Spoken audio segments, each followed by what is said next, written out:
Waking up at 3 a.m. from a deep sleep on the couch, you're drenched in a cold sweat, your lips dry.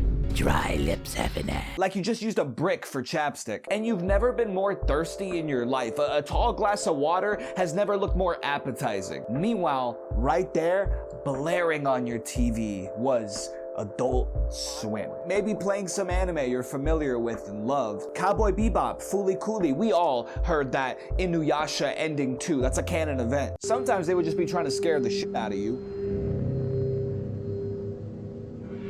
But sometimes they'd be playing a show that maybe now you don't quite remember and kind of like just live in the back of your memory. Maybe you don't remember their name, but one thing's for sure, they were really cool. And I want to talk about those shows.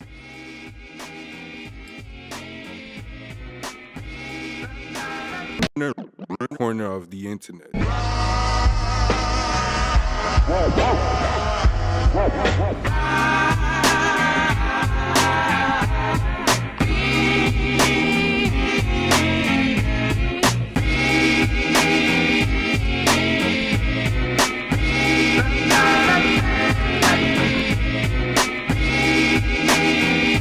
Adult Swim is a channel block like no other. It showed me some of the coolest anime, weirdest and absurd shows, scared me a little while also intriguing me, you know, Shigo type beat.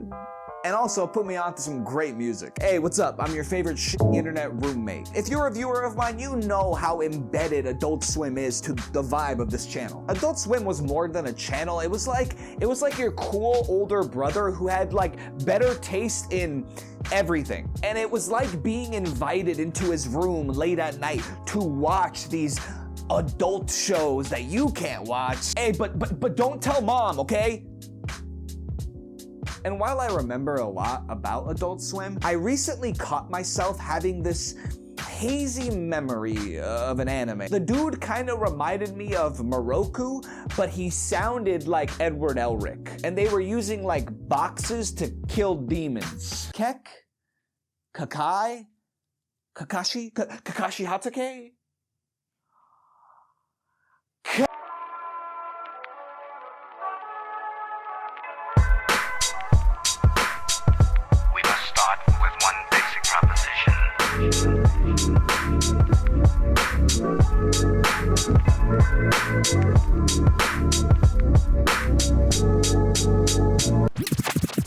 Kekkaishi was created by a lovely lady that goes by the name of Yellow Tanabe, and the anime was produced, like a lot of Adult Swim anime, by the GOAT's Sunrise Studio. Kekkaishi aired on Adult Swim in May 29th, 2010. And if there is a canon event with Kekkaishi fans, it's us trying to tell people about this show and nobody knew. Or they thought I was talking about the copy ninja who studied 1,000 jutsus, but no, I swear, the show exists. Kekkaishi is a series about the Kekkaishi, I'm pretty sure you didn't see that coming, who are basically like these spirit, demon, yokai, exterminators, if you will. The show kind of goes on a monster of the week kind of thing with some other deeper plots going off in the background. And the show does do a good job of like making you interested in the more darker, deeper parts of it as you start to learn more about the monsters and the other sects that help with the Kekkaishi. Also, to stimulate the Adult Swim experience, I tried watching all these anime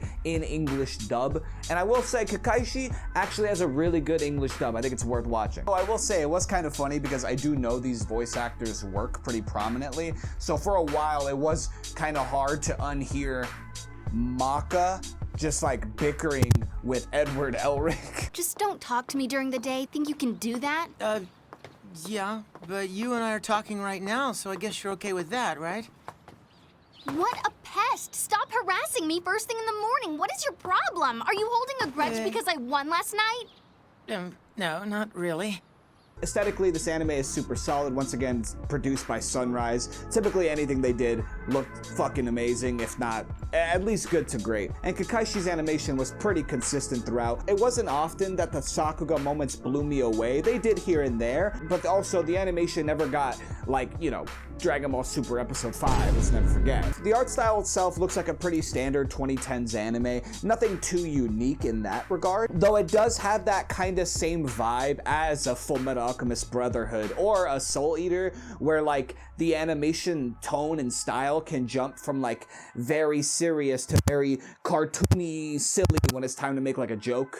Though I will say there was this one episode where like there was a cherry blossom tree out of season for story reasons, and just seeing the pink of the cherry blossom tree on nighttime next to the purple of like of Yoshimori's gi was one of the few times where I was like, oh wow, this is really pretty. This is actually a really visually pretty anime at this point. Like the colors are popping off nicely. Am I really just only saying this because I wanted to have a visual of me laying down next to Yoshimori in this kind of chill pose? No, what are you talking about? Yeah, that is why. I would say the same thing about the music. Like, there was a few songs that kind of stood out to me. Like, there's this one song that plays when Yoshimori, after the time skip, is like running into battle, and it really got my adrenaline going, so that was one of the standouts, which I'm pretty sure is kind of like the main theme of the anime. It's a very inspiring song that fit a lot of the like motivational, kind of emotional moments where a character like really needs to take something serious and like give it his best. But to keep it real with you, the only reason I'm mentioning the music at all because that opening theme,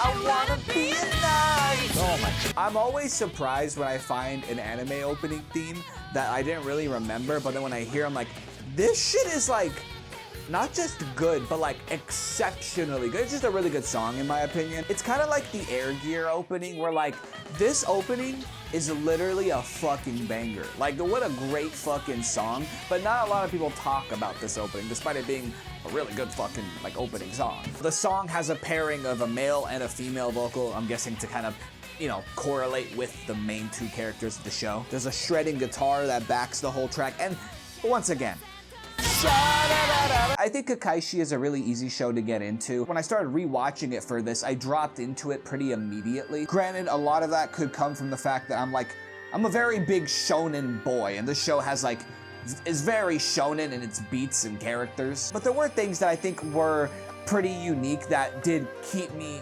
involved in the show, even if it is a more monster of the week kind of series for the most part.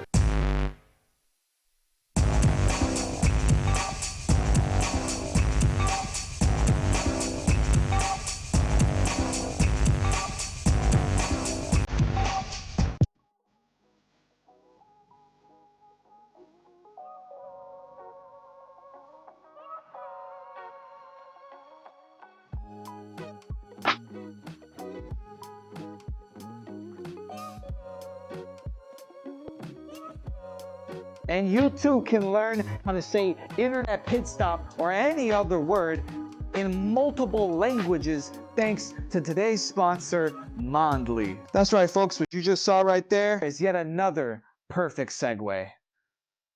Okay, so check it out. If you use my link, mondly.app/internetpitstop, right now they're providing a lifetime 65% off on all languages. And you know you can trust them not just because you clearly saw me say internet pit stop in multiple languages, but they also have 125 million downloads, and they are in the top 5 language learning apps worldwide. And I think the most important thing is that Mondly has features that focus on helping you in real life situations. They give you practical lessons on these languages so you can actually use them in your everyday life. And they have chatbot with speech recognition, giving you real-time feedback, which will even help you improve your pronunciation. If you ever wanted to start learning a new language, there's not a better time than right now, as you can get it once again 65% off lifetime. All you have to do is go to my link, which will be in the pinned comment and description below. I might even throw something up here, we'll see. And as always, it's a great way to help the channel. But with all that being said,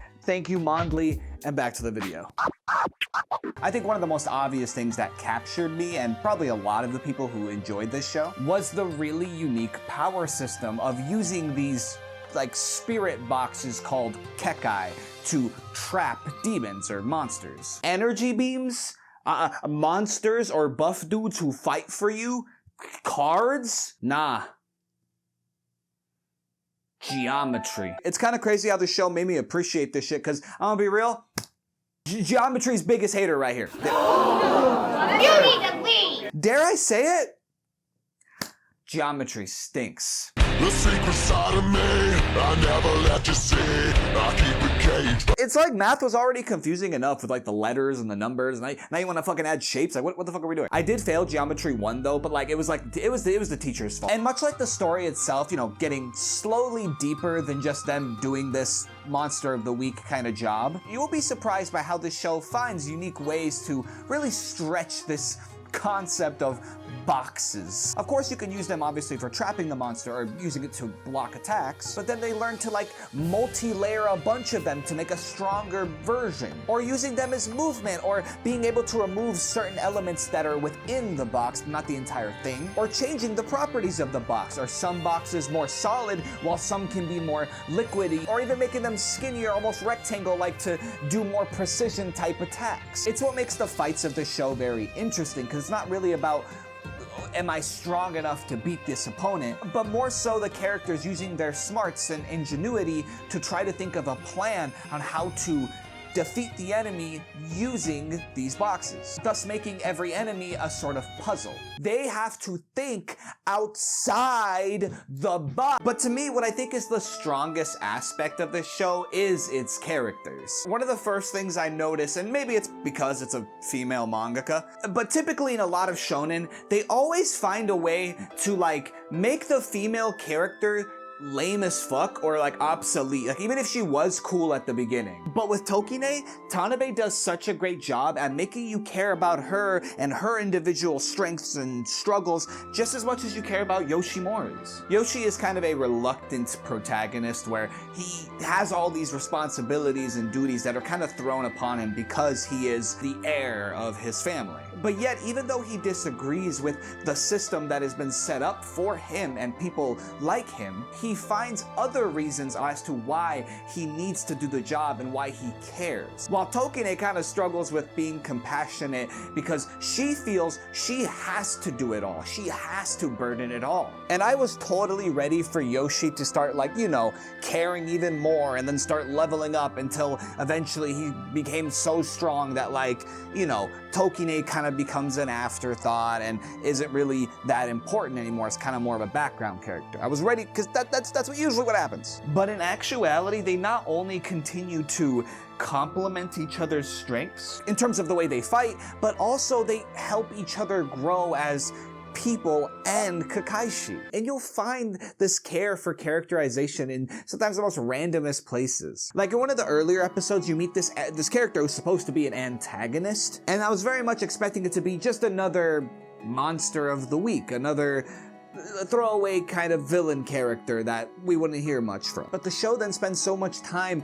helping you understand why this character is the way they are, what they went through, and suddenly you give a shit. You care about them too. Like when I met this girl and her big green goofy demon monster thing, I'm gonna be real, I wasn't expecting much, but also for this little arc to then resolve in a way that like I was happy that both of them got to keep living on and like in their own way be happy despite them being, at least for a while, another monster of the week kind of character. There's a whole episode based around the main character's little brother who, you know, like I don't remember his name. That's how much you're not really supposed to care about him that much. But I found that episode to be super swell and pleasant and like, I don't know, just being able to learn about his little brother and what his struggles are and how he feels about our main character. It was special and it mattered, and because the show cares to show us that. There was a whole arc where it's just explaining the backstory of Mamoru, which is just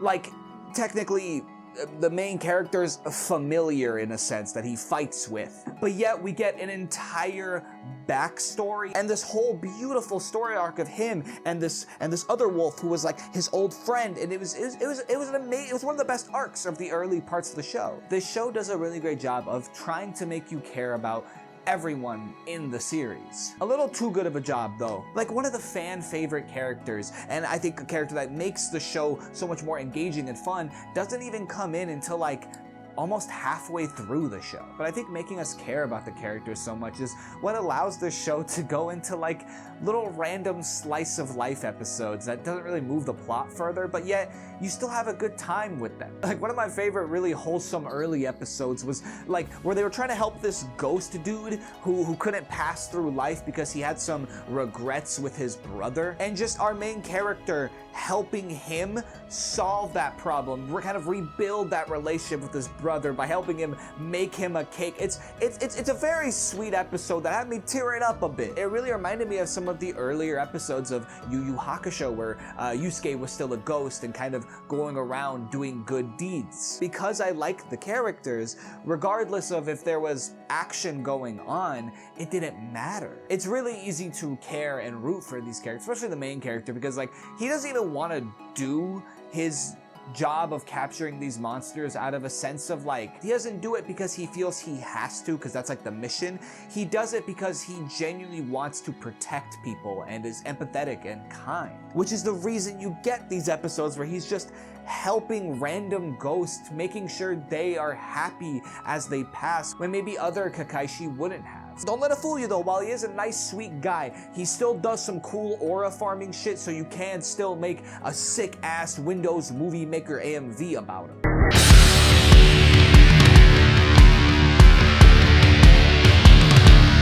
His big goal, his nindo, if you will, is very wholesome, goofy, and earnest. He doesn't want to be Hokage. He doesn't want to become king of the pirates. He doesn't even want to cop a field. No, he wants to make a castle out of cake that Tokine hopefully will love. And some might see that and be like, you know, bro is just basically a simp. But you know what?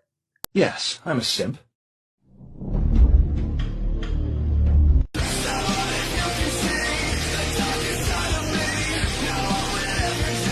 Now, I feel Kekkaishi was a good place to start because I think it is a very much forgotten show that no one really talks about anymore. Now, I think Kekkaishi was a good start mainly because it's a show that is pretty much very forgotten. But I also want to talk about some series that aren't like completely unknown, completely forgotten. Maybe even at the time, they were quite popular and loved. But even though that's the case, they still kind of came and then went. Unlike Cowboy Bebop, they aren't to this day talked about in a real substantial way. Because no matter how oh so big a series might be, it doesn't necessarily mean it'll have a big O impact. Big O.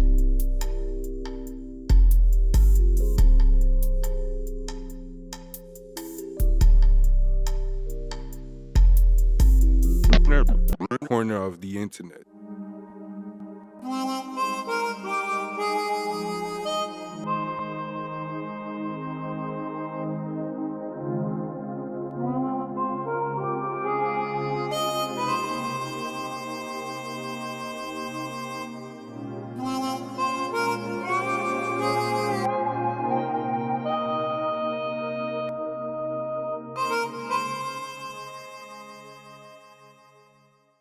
If you know anything about me, the vibe of something carries a lot of weight for me. Are y'all feeling what I'm feeling here? The dark noir vibes, the very earthy, washed out colors, the fancy, shiny black vehicle, the Art Deco cityscape, and just the sound of like sexy, contemplative, melancholic jazz. All this shit needs is some fucking Steve. My name is Roger. As I said, this is a city of amnesia.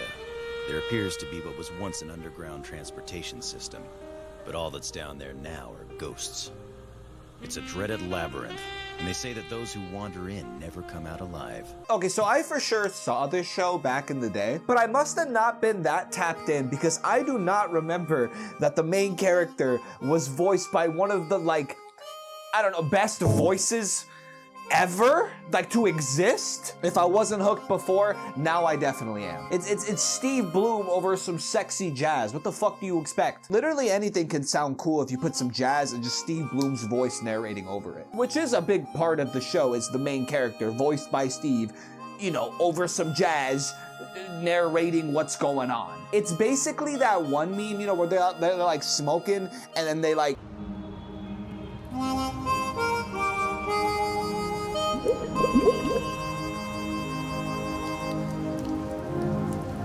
how do I explain her?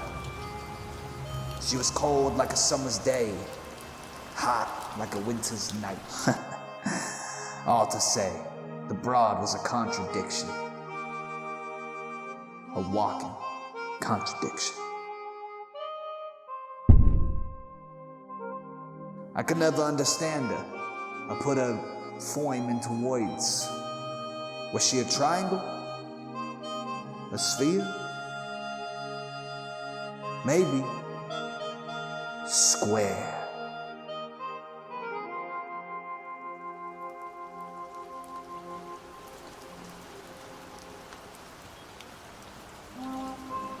Geometry. I fucking hate geometry.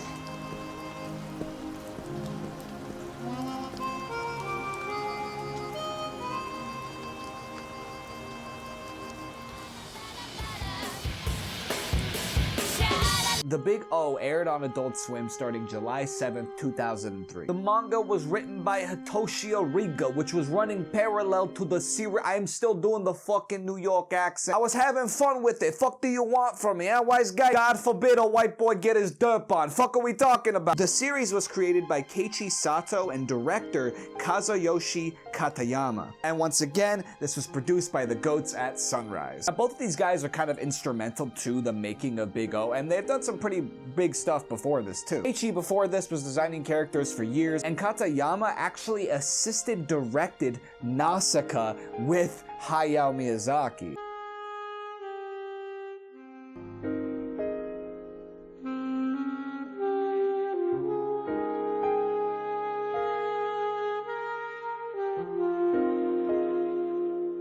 Okay, real quick synopsis, aka paraphrasing the Wikipedia article. The story of Big O takes place in Paradigm City, aka the city of amnesia. Because basically, some weird shit happened like 40 years ago and now everyone in the city just lost their memories. And we follow the protagonist, Roger Smith. Basically, he is anime Batman with like a dash of RDJ's Iron Man. He's the city's top negotiator, and he kind of goes around and handles different cases on an episode-to-episode basis. He's joined by Dorothy, this robot chick who says some funny shit sometimes. Did you say mama? As in your mother? That's none of your business. And of course his butler Norman. Oh, and he uses a big ass fucking giant mech, which is like from the city's past. What ultimately draws me to this series isn't really the story beats. Not that they aren't interesting, because they like really are. You got action-packed episodes with fights and heists and kaiju battles. But at the same time, there's also a lot of atmospheric, more mysterious, like psychological episodes on some like Twin Peaks Silent Hill shit. And while that's all great, what really keeps me at this show is really the vibes, the art, and the directing. As I said, Steve Bloom talking over some melancholic, sexy jazz, that's my shit. If it wasn't obvious, I think the English dub is superior, and that actually goes for the opening too. There's like 2 different openings depending if you go with the subtitled version or the English, and the English opening, I think it fits so much better.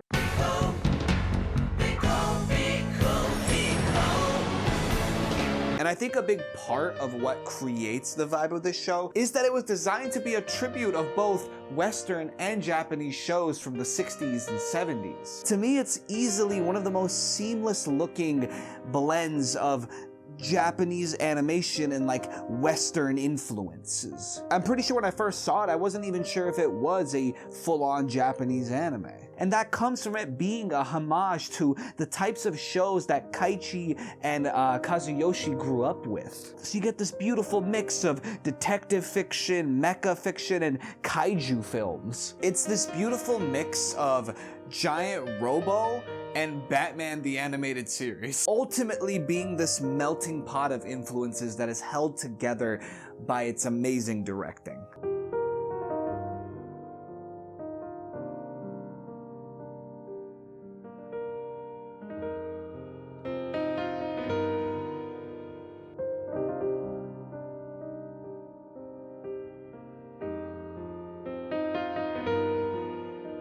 And I think it was such a great choice to have Sunrise produce this, as Sunrise was the studio that they brought in for some of the episodes of Batman the Animated Series. So yes, the DNA is all here for the show. But to at least give you a little bit about the themes and narrative, the thing I really took away from this show is how it constantly battles with the concept and theme of time. The people of the city lost their memories and thus lost who they were in the past. And I think watching the show, the question that will come to your mind is, who are we if not our memories, if not our experiences? I feel like who we are is made up of some of the greatest hits of these impactful experiences that we remember of our lives. Especially for me, because one of my biggest fears is time.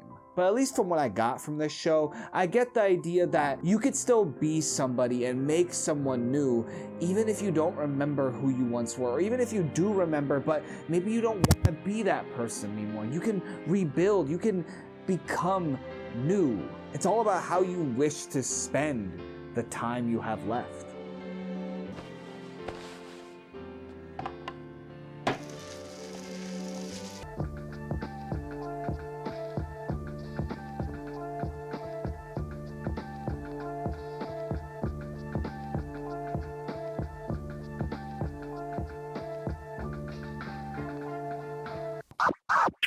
I think whether you're a fan of Japanese animated shows or even Western ones, this show will appeal to you. And for the next show I'm showing you, I kind of want to stay in this pocket of like shows that were popular maybe at the time around the release, but afterwards are kind of not really talked about. I would say the next show is probably even more popular than Big O, but similarly, as time has went on, no one's really talking about it anymore. Now, some might disagree and say that this isn't a forgotten or underrated show. Call me whatever you want, a ratscallion, a scallywag, if you will, a criminal, maybe I'm outside the law, and Outlaw?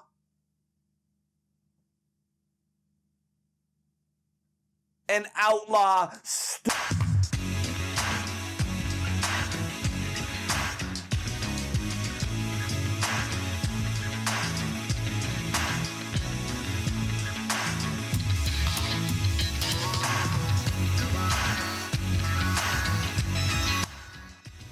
Outlaw Star aired on Adult Swim on February 23rd, 2002. But what I find super interesting is that it aired in the same year, around the same time, as two other immensely iconic space western shows, being Bebop and Trigun. In fact, Outlaw Star was the one that came out first, yet it's easily the most overshadowed one in this group.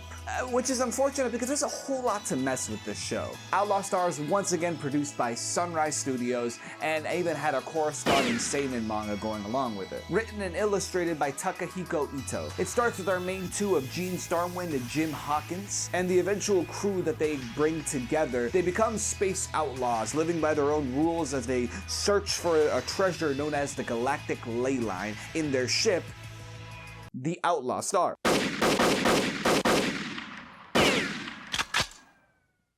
The first thing that I think will really draw you into this show is the aesthetics. We are looking at some of the peak of the 90s anime aesthetic, especially the backgrounds and the colors of this show. It goes for a lot more of like a vibrant, colorful approach to visualizing space. The skyboxes look like these speckled explosions of paint at times. Look at this shit, it looks beautiful, it looks infinite. I think this shot alone can sell anyone who loves this look of anime. Now granted, you're looking at a picture of it, so it's not gonna translate all the way, but trust me, it looks, I'm literally here. Like, it looks good. Although I think the strongest aspect of the aesthetics of the show that constantly captured me was the character designs. Just look at this group. Everything about them screams 90s anime. First off, they all have that like late 90s, early 2000s tall, lanky build.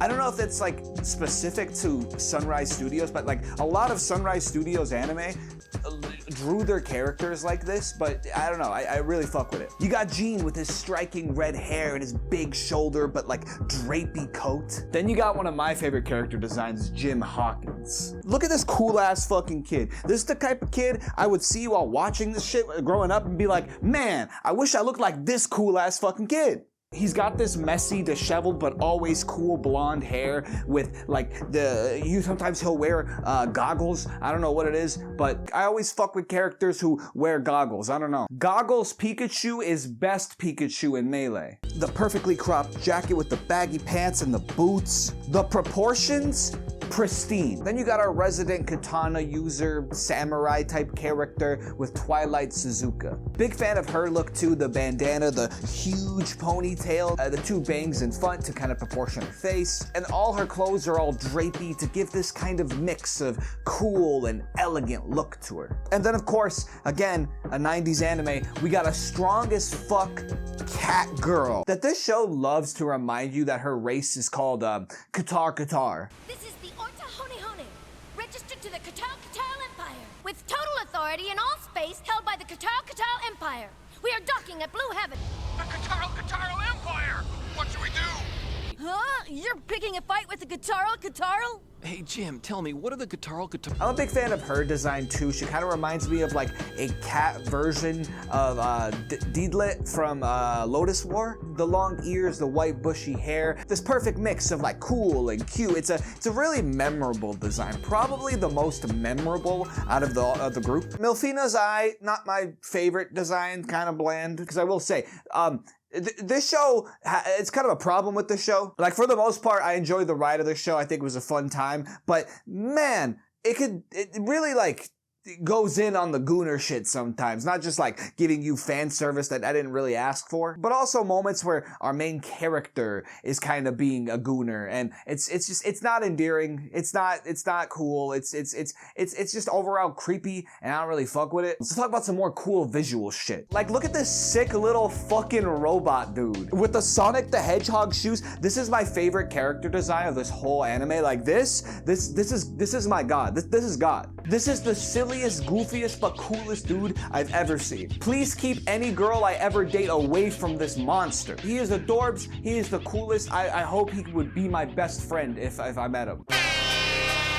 I'm also a huge fan of the spaceships in this anime. It's a huge narrative detail in Outlaw Star that the spaceships can now have grappler arms. No more just guns and lasers. Now we're talking Dragon Ball Z, but with spaceships. And they also at times use weapons, so the spaceships could have a katana. The spaceships could have a big old laser gun. Really cool idea that I really feel like more space anime should use. It made all the space battles so much more kinetic and engaging. And everything I've been saying about the aesthetics, whether it's the unique designs or the array of different colors, also applies to the locations of Outlaw Star. The one that immediately stands out to me is one of the main cities that they go to. It's the super vibrant, colorful, basically Chinatown in space. I just want to go here and get lost in all the shops and the signs and the colors. Aside from the aesthetics, I think this show is really easy to get into and it's a blast to watch. It's constantly high energy, exciting, and silly and goofy and zany at times too. Out of the shows I watch, it also has my favorite, like, opening and ending theme together. The opening is a banger. It's catchy as fuck. Just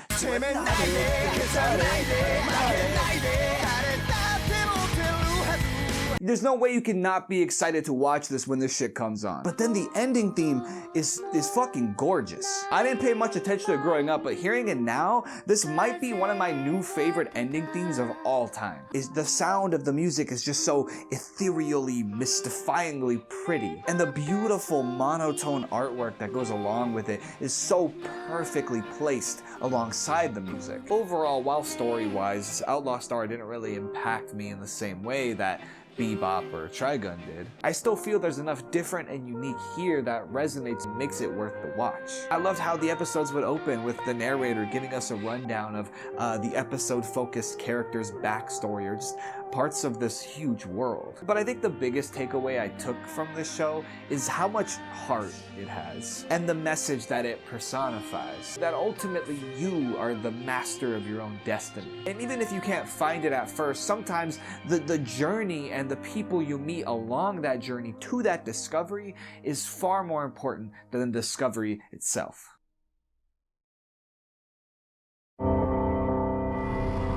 So here's the deal. Life doesn't always want to be your friend. Sometimes it'll feel like life wants to hurt you. That was a downer.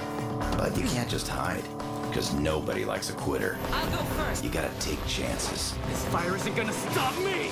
They never said it was gonna be fun or easy. Whether you're totally ready or when you least expect it, doesn't matter. Life will punch you right in the face. Your resistance is futile. Now you can lie there for a second. Cry a little if you need to. But get back on your feet, because it's the getting back up that counts. That's what shows you've got heart. That's what helps keep you going. Hit me with everything you've got. Fall down 7 times, get up 8. I don't want to go down. Not without a fight. No, we'll be right there with you. Wake up. Be all that you can be. Only Toonami, Adult Swim. Okay, so we just covered 2 shows back to back that were like kind of popular, but you know, over time kind of faded into the background. But I want to go obscure again, as this is Adult Swim anime you forgot about, which I happen to hunt. I couldn't think of a cute, silly segue for Witch Hunter Robin. Witch Hunter Robin.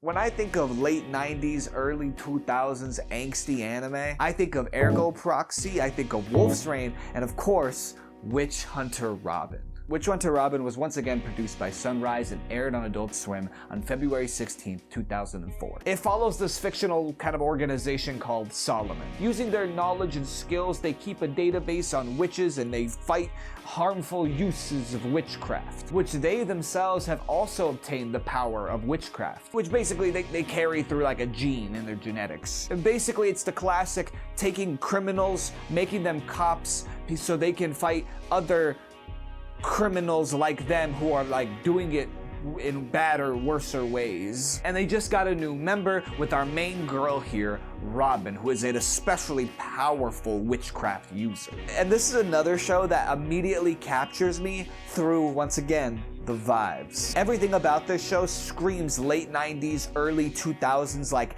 angsty rock music video. The darker, muddier colors and tone, the imagery of crows everywhere. Everyone dresses cool as fuck and in darker, earthier tones. Look at this dude's coat. This dude's cool as fuck. You know a show is gonna be cool when the hacker character looks like this. This is like how every 2000s cool guy hacker in like an animated show looks like, I swear. They have their own cool little exclusive coffee shop slash bar. Of course, the main girl, Robin, only drinks really dark black coffee because of course. You watch this wishing you could be this cool. Go over there, you fucking dork. And everyone is like aura farming all the time. Their hands are never leaving their pockets when they're doing cool shit. Look at my boy Sasuke Snape over here, fucking just eating this witch's attack as he just stands there fucking cool as fuck.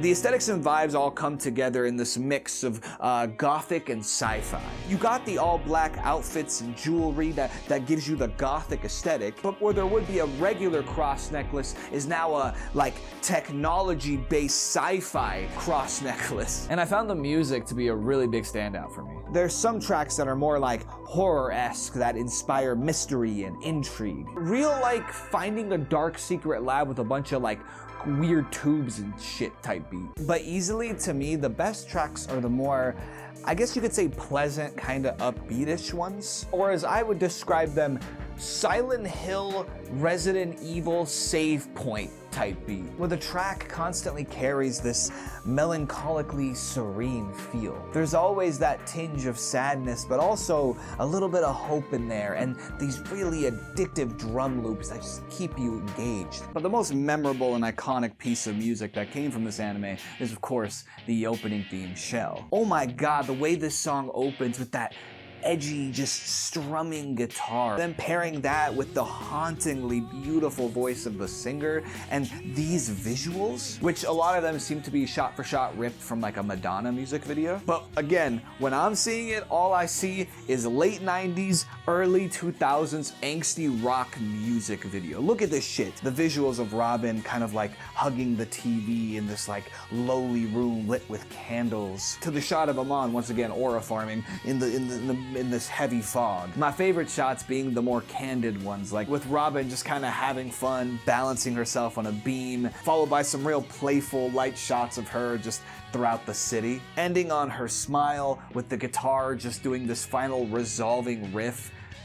Man, that shit does something to me. Plain and simple, if you're a fan of this kind of look and aesthetic for anime, then this is a must watch. I'd say the biggest problems with this show are definitely its kind of at times kind of sludgy pacing, but I did leave the show being ultimately surprised on where it ends up going. You will start the show thinking it's once again find good people who have the power of the thing we're trying to capture as cops, make them cops so they can capture the ones like them that are more bad. You know what I mean? And that being pretty much the whole show on a week-to-week basis with different, criminals. Without spoiling, I will say the show slowly unravels and becomes so much deeper than just that. You start to realize that there's a lot more at play and that everything is not as simple as it once seemed. The later half of the show will have the characters questioning their morality on if it's really okay to chase these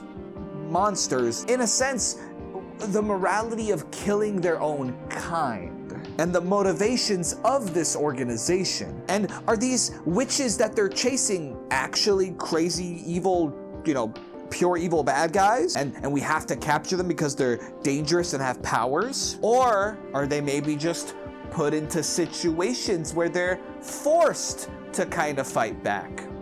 This is all stuff that makes the second half of the show extremely engaging and interesting. And as a final side thing, I just want to say that I really appreciated that our main girl here, Robin, is a main female character. And not only does she have a really cool, character design, look at this fucking character.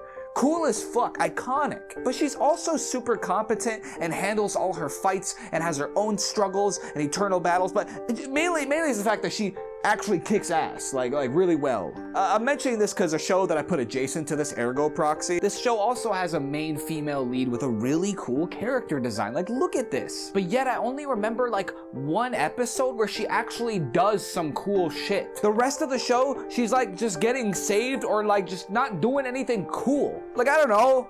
If you're gonna have such a cool ass character design, especially a cool female character design, make them do cool shit. I don't know. Why am I... What? I don't know. I like seeing cool female characters do cool shit, I guess. 6'82", by the way.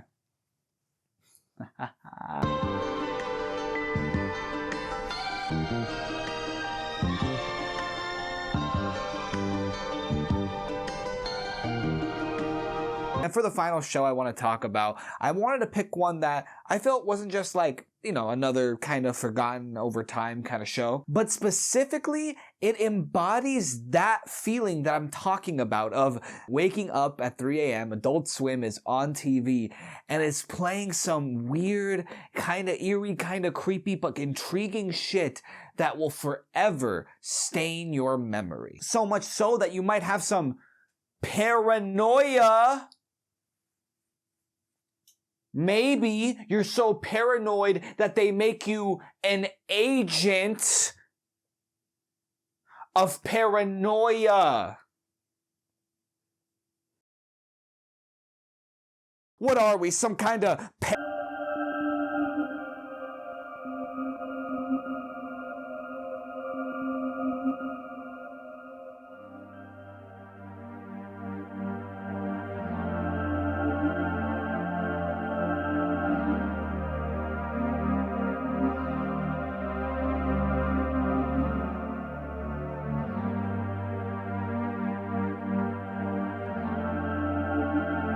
Paranoia Agent is a series directed by one of the greatest anime directors of all time, the late and great Satoshi Kon. It was produced by Madhouse and was aired on Adult Swim on May 28, 2005. It's a legit one-of-a-kind kind of show. It's a psychological horror series that explores many different characters and their fears. Basically, this lady here is a character designer and she made this character named Moromi, and this character was massively popular. And I mean massive. I'm talking like Hello Kitty, like Goku. I'm talking like that ninja low taper fade meme. And so they asked her to make another character, and they gave her a lot of pressure, and she wasn't sure that she could do it again, and she was running out of time. Next thing you know, she gets fucking whacked by this kid with like roller skates, a hat, and a fucking baseball bat. And from there, we follow a whole bunch of other characters who are also going through different internal struggles, and then boom, they also get whacked by this guy. And as the story spreads, it becomes basically a social phenomenon, and they give this character the name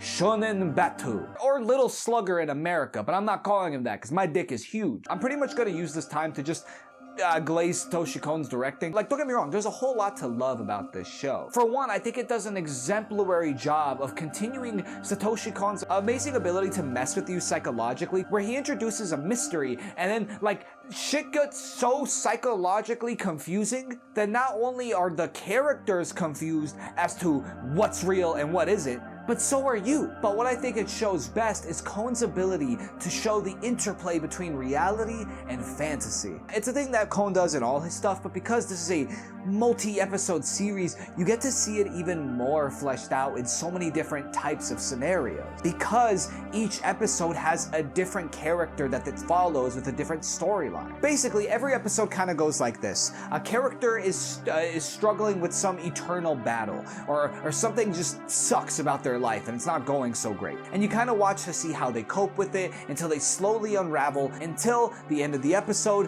when boom, Shonen Bat gives them a whack. And what I really love about this show that makes it, I think, super unique is its interesting tone.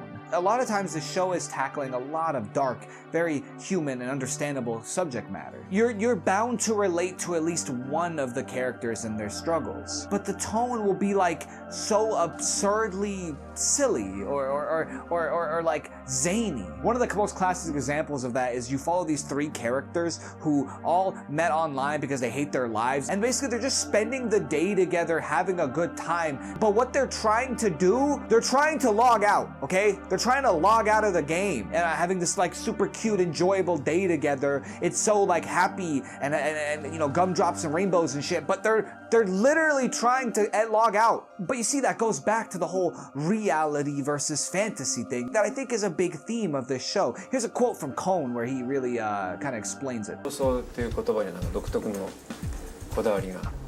幻想より妄想の方がこう強いイメージがありますからね。そうですね。もっとなんか主体的な思い込もうとして思い込んでるみたいなところもあるような強さがあって、まあどうでしょうね。普通人間が生きていく上には現実とはまた別のね。そういう幻想であったり夢であったり妄想的な部分っていうのがないと意外と生きにくいと。そうですね。で、ある人が見たい世の中っていうのはその人が持ってる幻想なり妄想を通した世界だと思うし。To me, this quote pretty much is the whole show. You meet a character who is struggling with something in their real life that is weighing them down and causing them a lot of distress. And so they look to other things to help with them. And then to escape this reality, they use fantasy. A lot of episodes will show you a character who's in real life reality is fucking terrible. Like, they're a shitty person, they're doing fucking awful things. But then it shows you what they see, how they're coping with it, with their fantasy. Like this dude who's a piece of shit and is doing a bunch of really shitty things, but he sees himself as a really cool, like, seinen main character guy who's like a reluctant hero. He's doing it because he needs to save people and do it for his family. He's not doing this for he's not doing it for his family. Or this guy who sees everything he's doing as like he's a holy knight, a holy warrior who's trying to save the day and shit. And thus the anime's tone and visuals show us this. So then the show literally turns into like a fantasy RPG anime. All of them finding a way to use some sort of escapism to not have to deal with the realities of their lives and the struggles they're going through. Whether that might be using comfort or paranoia. Without spoiling too much, I'll just say this, that even after a while, it becomes clear that even Shonen Beta, while he's supposed to represent the idea of paranoia, a literal agent of paranoia, he is also a form of escapism. Because much like Kon said, we use things like fantasy and paranoia to help us deal with the struggles of reality, to help us escape from reality. And this theme of escaping reality with fantasy or paranoia, instead of dealing with the issues at hand, is so beautifully shown with this opening. While I love this show, this opening is easily my favorite thing about it, because it perfectly represents these themes. It's just a bunch of different characters kind of absurdly, maniacally laughing as terrible shit is going on around them, but maybe they're just ignoring it with whatever kind of fantasy is going on in their head. It's an opening that beautifully translates the tone of this show, mixing in the ideas of the horror being the stuff that's going around the characters, but then the absurdity, lightheartedness of next to that with how they're laughing. I find it to be one of the most creative, unique openings of all time. Much like the show itself, there's nothing quite like this. And what I find to be the ultimate message of this show, at least for me, is this idea that whether you're using paranoia or fantasy to find comfort and as a way of escaping reality, that maybe, yeah, we might need to do that at times, but ultimately it's not a solution to dealing with the struggles of our reality. That the only way to deal with the problems of reality, the things that are in front of us that make us feel scared and worried and insecure, is to choose reality. Not to keep hiding and cowering under fantasy, under paranoia, but instead to take the bat in hand and face reality for what it is. You have to choose reality.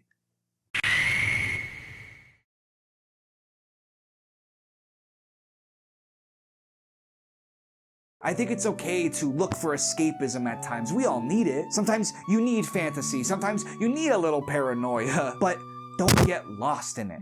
At the end of it all, you always have to choose what's going on in front of you, reality. Because here's at least what I think.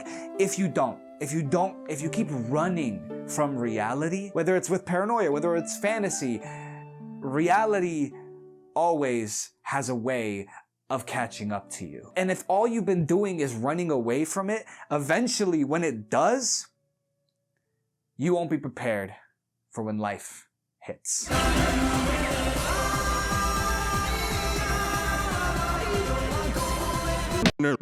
Corner of the internet. Thank you so much for deciding to light your bonfire here on this little corner of the internet. But if you did like it, I'd really appreciate it if you could give me a like and a subscribe. It'd mean a lot. I'm working towards 500,000 subscribers, so also this is my job, so it's kind of important that I reach the algorithm gods, if you will. And a great way to do that is when y'all leave comments. So if you have any Adult Swim shows you feel aren't represented or talked about as much, please leave them in the comments, or just comment about anything. Anything helps. I also have an Instagram where I post cool shit. If you want to follow me on there, I'd appreciate that. And a super important announcement: for the first time ever, I will be going to a con. I'm going to Anime NYC, which I think is like in August 20-ish.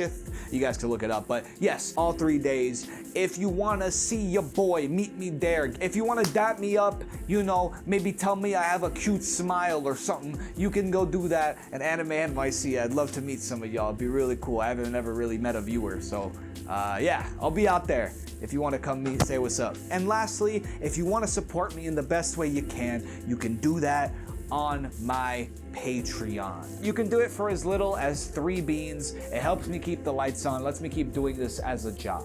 But if you're fucking crazy, like all these characters you see here, these guys are part of my highest tier on Patreon. And they get a whole bunch of shit, but especially what you're seeing right now is they get a pixel art character who shows up at the end of every video, or sometimes in between. If you want to be a part of this group, once again, you can do that at my highest tier on Patreon. Thank you all as always for enjoying this dumb shit that I do. Thank you all as always for making my dream a reality. I'm always super appreciative of that. But most of all, thank you so much for coming to this little pit stop on the corner of the internet. Peace.